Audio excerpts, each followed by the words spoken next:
नमस्कार, India news देख रहे हैं आप और मैं हूं आपके साथ सचिन दुबे। शुरुआत करते हैं फटाफट खबरों की। उत्तर प्रदेश के आगरा में ताजमहल में बम रखने की कॉल के बाद हड़कंप मच गया। बाद में बम की खबर झूठी निकली। तलाशी के बाद ताजमहल को फिर से खोल दिया गया। बम रखने की कॉल आते ही सीआईएसएफ ने ताजमहल से अचानक पर्यटकों को बाहर निकाल दिया। उससे लेकर पर्यटकों और सीआईएसएफ के बीच नोकझोंक भी हुई थी। आगरा के आईजी ने कहा कि बम की खबर झूठी निकली, लोगों को चिंता करने की जरूरत नहीं है। फिरोजाबाद से एक सिरफिरे ने फोन करके बम की झूठी सूचना दी थी। आरोपी पकड़ा गया है। देश में एक बार फिर कोरोना संक्रमण के मामलों में बढ़ोतरी दर्ज की गई जा रही है। पिछले 24 घंटे में कोरोना संक्रमण के 17,407 नए केस आए सामने। 89 लोगों की जान चली गई है। कुल मामले बढ़कर 1,11,56,000 के पार पहुंच गए। मौत का आंकड़ा 1,57,000 के पार पहुंचा है। दिल्ली के मुख्यमंत्री अरविंद केजरीवाल ने कोरोना वैक्सीन लगवाई। केजरीवाल को दिल्ली के लोकनायक जयप्रकाश अस्पताल में वैक्सीन की पहली डोज लगाई गई। उन्हें कोविशील्ड लगाई गई है। अरविंद केजरीवाल के साथ उनके माता पिता को भी वैक्सीन की पहली डोज दी गई है। वैसे तो अरविंद केजरीवाल की उम्र 52 साल है, लेकिन वो लंबे वक्त से डायबिटीज से पीड़ित है, इसलिए उन्हें भी वैक्सीन दी गई है। वैक्सीन लगवाने के बाद अरविंद केजरीवाल ने कहा कि हमें किसी तरह की परेशानी नहीं हुई है। वह सभी से अपील करना चाहते हैं कि जो भी वैक्सीन लगवाने के लिए पात्र हैं वो जरूर टीका लगवाएं।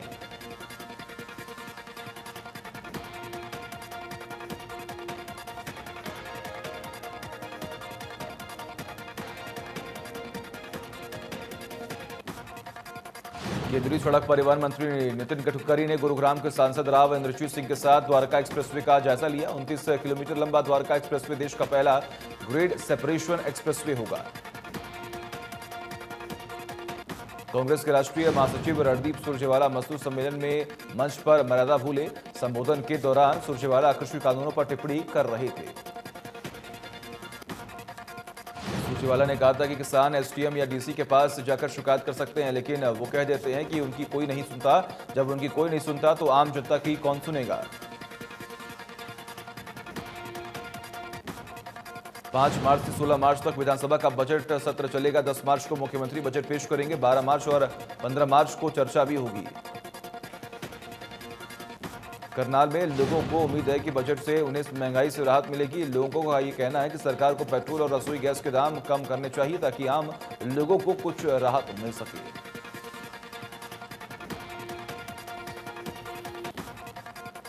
लोगों का ये कहना है कि सरकार को स्वास्थ्य सेवाओं पर और ज्यादा काम करना चाहिए ताकि सभी लोग स्वास्थ्य सेवाओं का फायदा उठा सके। युवा वर्ग भी सरकार से ज्यादा नौकरियों की मांग करते हुए दिखाई दिए।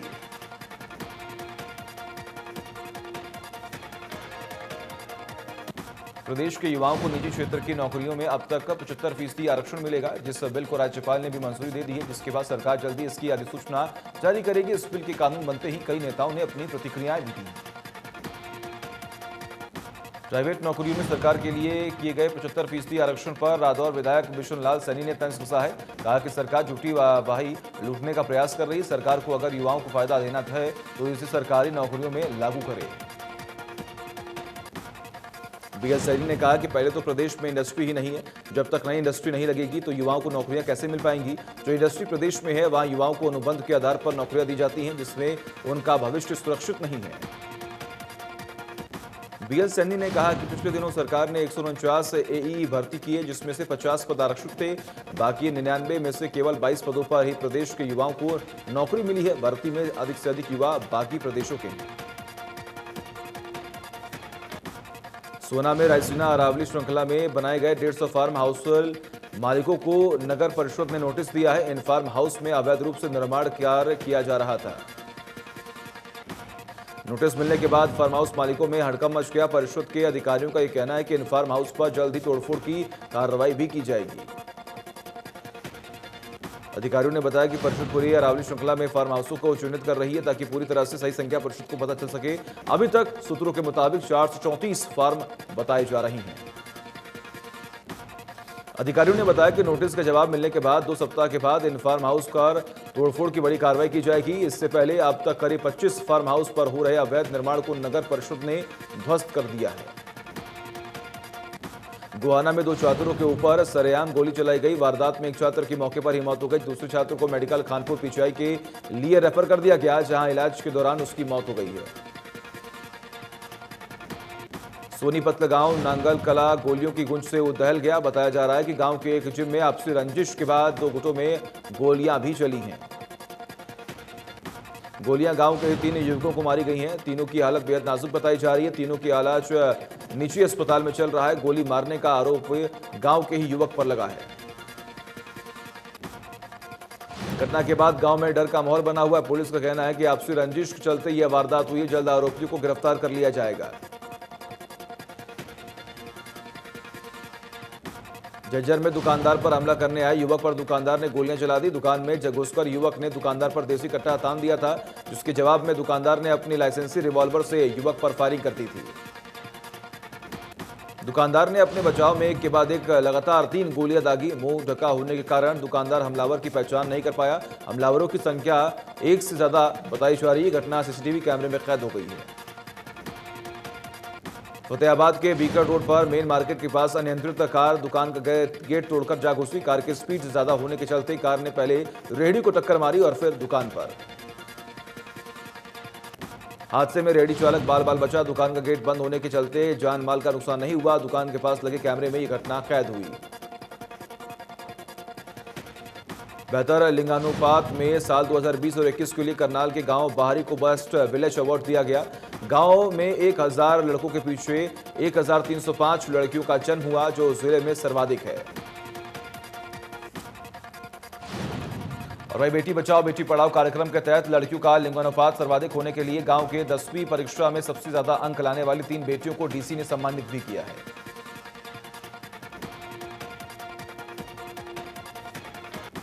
उपमंडल में गांव सुमैण में कम्युनिटी सेंटर में ग्रामीणों की बैठक का आयोजन किया गया। इस बैठक में गांव के सैकड़ों ग्रामीणों ने भाग लेकर कई निर्णय लिए। इस दौरान ग्रामीणों ने महम से विधायक बलराज कुंडू के ठिकानों पर हुई आयकर विभाग की छापेमारी का विरोध भी किया। इस दौरान ग्रामीणों ने बिजली निगम द्वारा स्मार्ट मीटर लगाने और छापेमारी के विरोध में चेतावनी देते हुए कहा कि गांव में निगम की टीम का विरोध किया जाएगा। निगम ने उनका सहयोग नहीं किया तो वे निगम के खिलाफ असहयोग आंदोलन छेड़ देंगे। एनआईटी 86 के विधायक नीरज शर्मा ने निगम अधिकारियों के साथ स्वर्गीय रणवीर सिंह अड्डा लेचर वैली पार्क का निरीक्षण किया। इस मौके पर उनके साथ नगर निगम के पूर्व senior deputy mayor Mukesh Sharma के साथ साथ कई लोग भी शामिल रहे। निरीक्षण के दौरान जगह जगह ट्रैक और टाइलें टूटी और पार्क में लगे हुए झूले टूटे हुए मिले। इसके अलावा शौचालयों और पार्कों में भी गंदगी देखने को मिली, जिस पर विधायक ने नाराजगी जाहिर की है। उन्होंने निरीक्षण के दौरान निगम के अधिकारियों से पार्क की दुर्दशा में सुधार करने के निर्देश दिए। विधायक नीरज शर्मा ने मुख्य अभियंता को कहा कि लेजर वैली पार्क में एक बोर्ड लगाया जाए और पार्क में कार्यरत सफाई कर्मचारियों का नाम और नंबर बोर्ड पर अंकित भी किया जाए।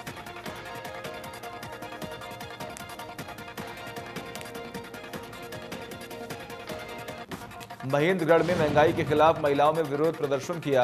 महिला कांग्रेस के नेतृत्व मंच ये प्रदर्शन किया गया। प्रदर्शनकारी महिलाओं ने मिट्टी से बने गैस सिलेंडर को भी फोड़कर रोष व्यक्त किया। चरखी दादरी उपभोक्ता फोरम कार्यालय को शिफ्ट करने से नाराज बार एसोसिएशन में प्रशासन के खिलाफ प्रदर्शन किया गया।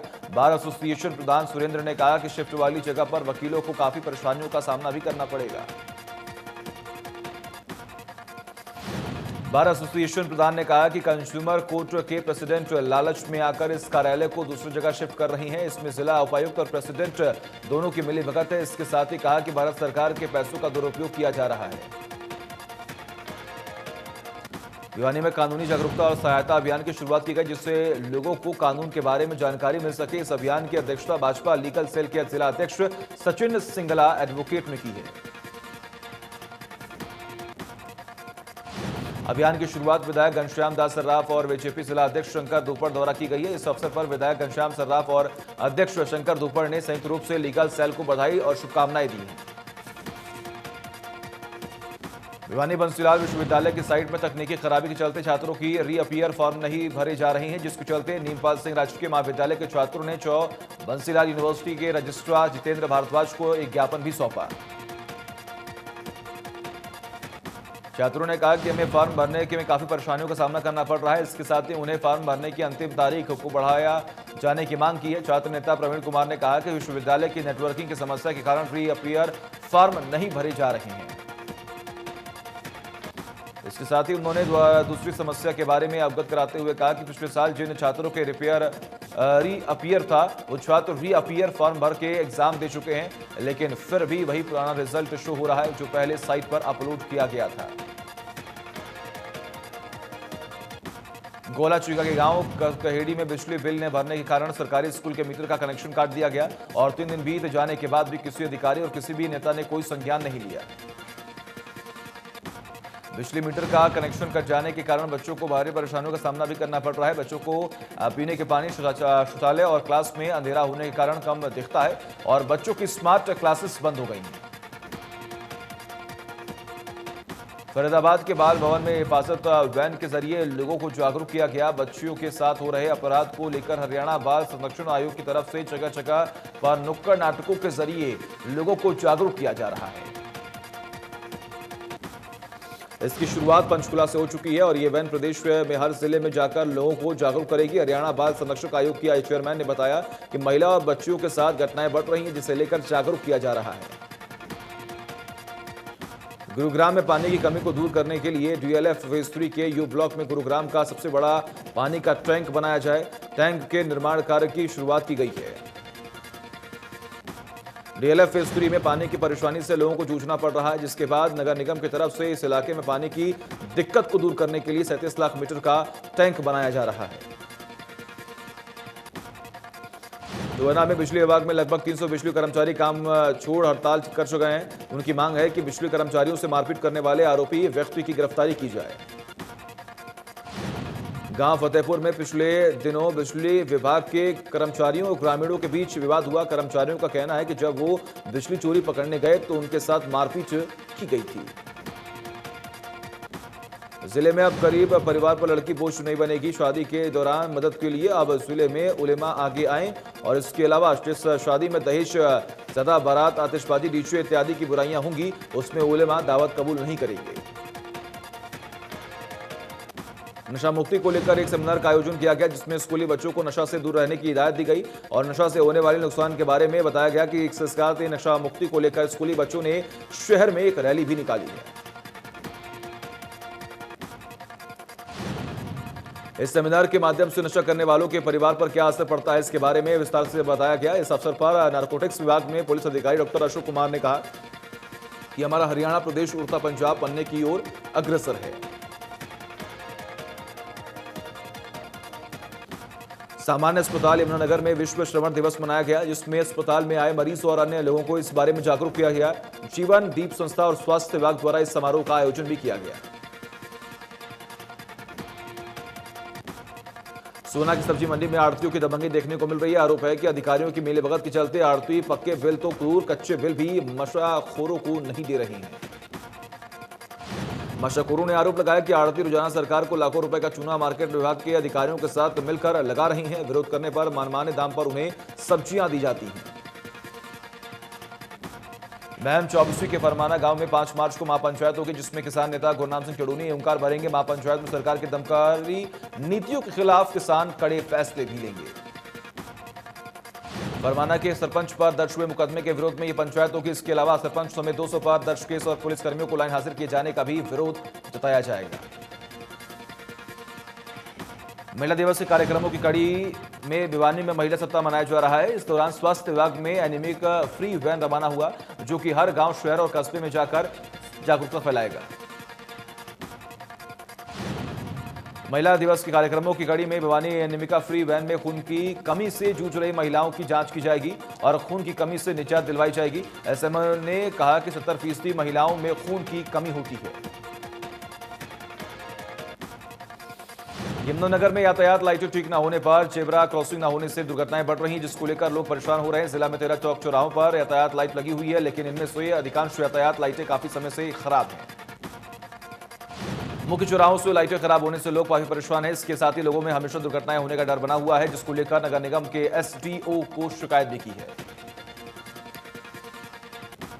पलवल के गांव नंगला एहसानपुर में पुलिस टीम पर किए गए जानलेवा हमले के 2 आरोपियों को पुलिस ने 24 घंटे के अंदर भी दर दबोचा। बाकी आरोपियों की गिरफ्तारी की कोशिश लगातार जारी है।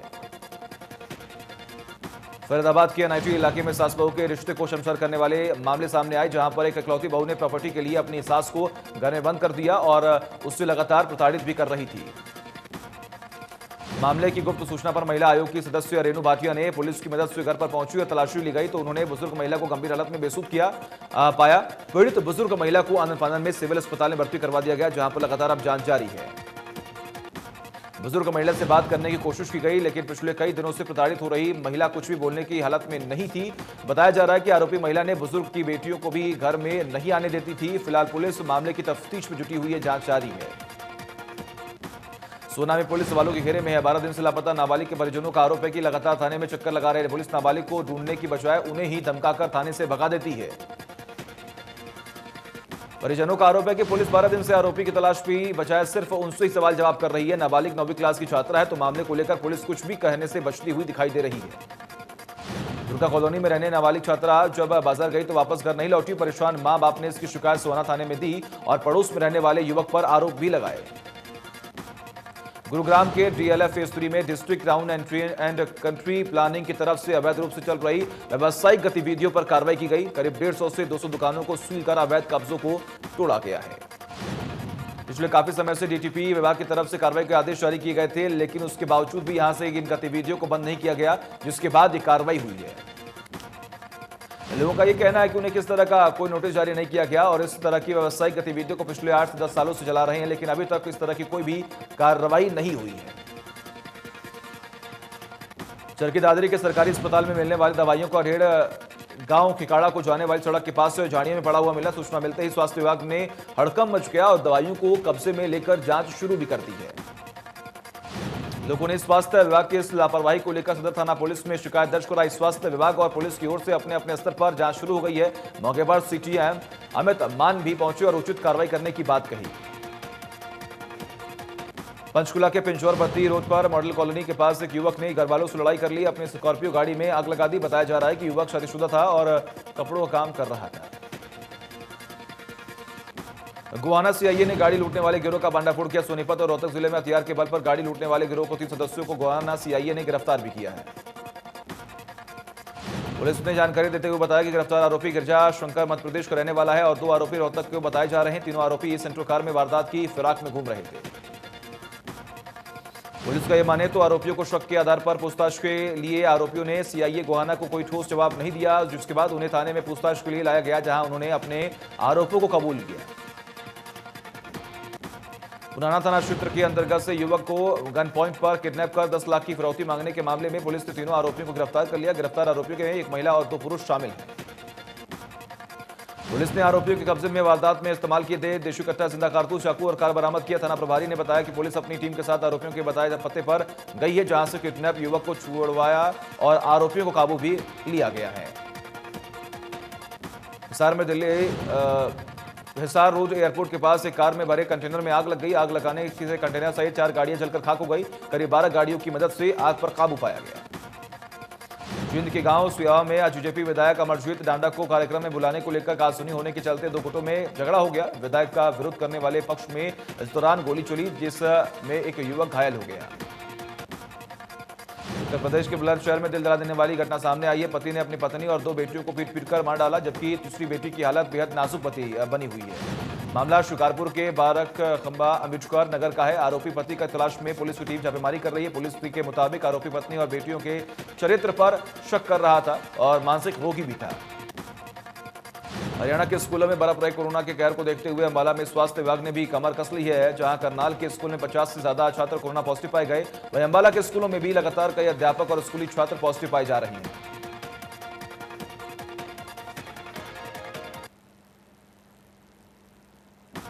मामले को लेकर अंबाला स्वास्थ्य विभाग पूरी तरह से अलर्ट है। स्वास्थ्य विभाग ने कुछ स्कूलों को कोरोना से बचाव के लिए सभी गाइडलाइंस का सख्ती से पालन करने के निर्देश दिए हैं।